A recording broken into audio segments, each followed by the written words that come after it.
Hi, everyone. Good morning. If someone tunes in and my screen is flipped, let me know. I've never done this on my phone before, and I'm not sure if I'm turned the right way or not. But if you are tuning in, say hi. Let us know where you're watching from. I'm here in Helena this morning, and Chelsea will be joining us shortly once we get her added on. She's in Bozeman because things are starting to wind down here in Helena. We have less to do, and two people didn't need to be here towards the end of the week because bills are moving through the process. And oh, there we go. I'm inviting Chelsea. We'll see. You're adding.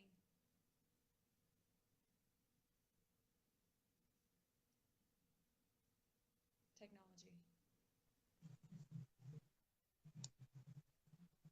Hi, Chelsea. Hi guys. Whoops. How's the weather in Okay, Bozeman? how's that? Let me see here. I can see you all right.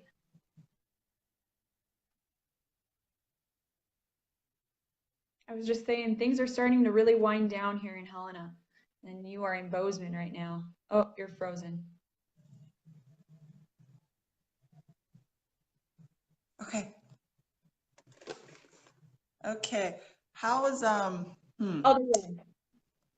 am I sideways? You are sideways, at least from my Okay, hold on here. screen.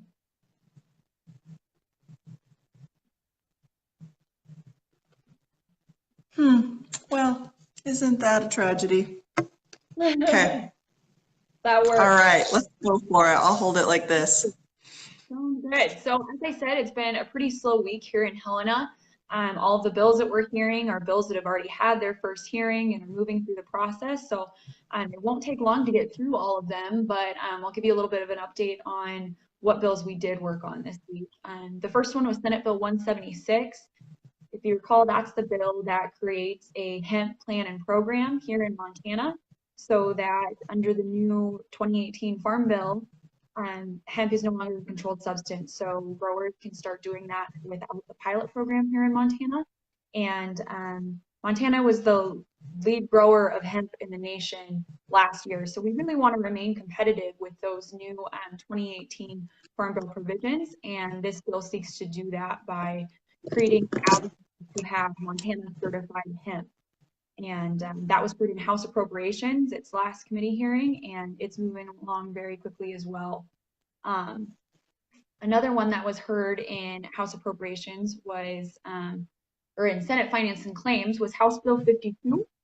This bill extends the sunset for quite a few different economic development programs. And of particular interest to Montana Farm Bureau is the Growth Through Agriculture program. And that program is administratively attached to the Department of Agriculture.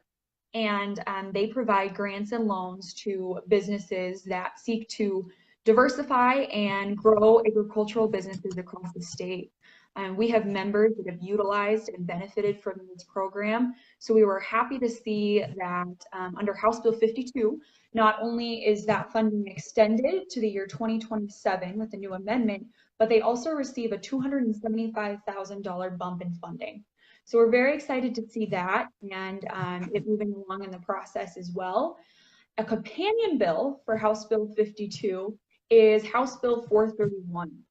This is Representative Zach Brown's bill, and it gives the Growth Through Agriculture program the authority to spend $100,000 or less of its funds toward student debt assistance for qualified beginning farmers and ranchers.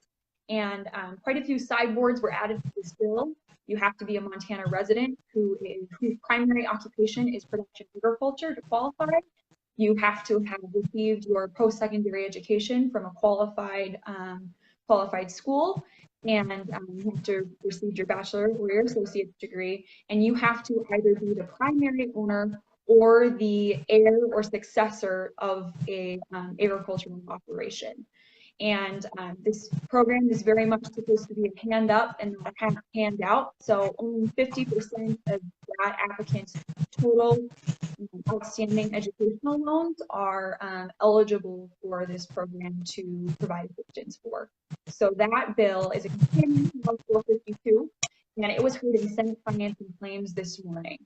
Very quick hearing because it does not have a fiscal impact. It simply gives the Growth Through Agriculture program the authority to spend $1,000 or less on that program. So we're excited about that to be moving through the process. I think it's actually scheduled to be on the Senate floor this afternoon because it did have a few amendments, and the deadline for those amendments to get passed through is Monday. So it needs to have its second reading today, and then probably its third on Monday. Yeah, so things are really kind of beginning to taper off a little bit in Helena. And first, if you guys could, somebody comment, we definitely want to make sure that our audio is good, because I know that hasn't always been the case when we have had somebody join in. I have good Wi-Fi this morning, so hopefully it's clear. So if I could get a couple people that are tuning in from someplace else to give us a thumbs up or comment that they can hear me clearly, I'll keep talking. Yeah, Alina says, loving this spring weather. That's no joke. I don't think I loved it quite as much as the poor semi driver that was on his side across the interstate this morning on my way to work. So I think he was having a much better day than some of us. One other bill. Oh, John, Liv, do you want to touch on this? Has approps voted on 286 yet? Yeah, so House Bill 286, for those of you that don't remember, this is the bill that clarifies that the state can only claim partial ownership or ownership of a water right located on private ground if they went through the court system, just like every other water user has to do so. And this bill moved through the House very quickly with bipartisan support, moved through the Senate with bipartisan support, and then got re-referred to the House Appropriations Committee, which we found very interesting considering there shouldn't be a fiscal impact. It didn't cost the department anything to walk across the hall and put their name on our members' water rights. It shouldn't cost them anything to take it off. So that Mic bill, drop. mic drop. That bill did have a committee hearing yesterday in House Appropriations, and that was essentially the concern that we raised. Like, we don't know why we're in front of you right now. This is a good bill. The policy has already been passed by all of the committees that do need to speak on behalf of it. And they, from what we are hearing, will be taking executive action on that bill today. And House Appropriations is meeting at both 10 and 3 today. So I'm unsure of what time. It could be here in the next half hour after they've heard a bill or two. But we'll definitely keep you guys in the loop, because once that bill gets out of that committee, which it will, it'll go to the governor's desk pretty quickly, and we might be sending out an action alert here soon, and trying to get as many letters and correspondence to the second floor as possible, because that's a very important bill for Farm Bureau and a lot of you guys especially, and they need to hear from you and let them know how important your water right is and how important this bill is to your water right. So stay tuned. That bill will likely receive executive action this morning or this afternoon. Yeah, so please jump in if anybody has any questions. I'll just summarize with a couple other quick bill updates as I was checking the progress here while Liv was visiting with you. One other bill that we heard in the House Appropriations Committee on Tuesday was Senate Bill 317. This is a bill carried by Senator Mike Lang, and it establishes a conditional permit for an overweight allowance for commercial and private carriers. So it would allow you to travel you can first buy the permit in December, and it runs through about March 10th, I believe. And it allows you to carry loads approximately 10% over your established weight limits. And Senator Lang is pursuing this legislation for a couple of reasons. One, we all know how gnarly a good old-fashioned Montana winter can be, and as they say, when the sun shines, you better make hay. And so when it's good weather, you need to get where you're going, you need to get that hay hauled, you need to get those cattle trucked, you got to get that grain to the bin, whatever the case may be. So or excuse me, grain to the elevator. So provides an option for people to be 10% overweight. And secondarily, this is a policy and a law that's already in place in the state of North Dakota. And for those of you who work in the commercial carrier industry or are even just a private farmer or rancher who lives close to the state line and does a lot of travel, you're very familiar with how inconvenient and complicated it can be to cross state lines with semis and weights or trailers, because states often have different weight requirements and different weight permits. So anything we do that will help kind of streamline our ability to make this carrying more effective is beneficial in our eyes. So this bill is contingent, of course, on the roads being frozen, which is why it's only a conditional permit from December through March. So it's a small window of opportunity that folks have, but something that we think will be useful. Also because, speaking of gnarly Montana winters and springs, we know how much ice builds up. And if you're hauling a bull rack full of cattle in the wintertime, we also know what happens in that bull rack, and that it freezes and you can't often get it cleaned out. And that's a lot of extra weight for people to contend with. So we think this just provides a little bit more wiggle room for those folks that are out there trying to get from point A to point B.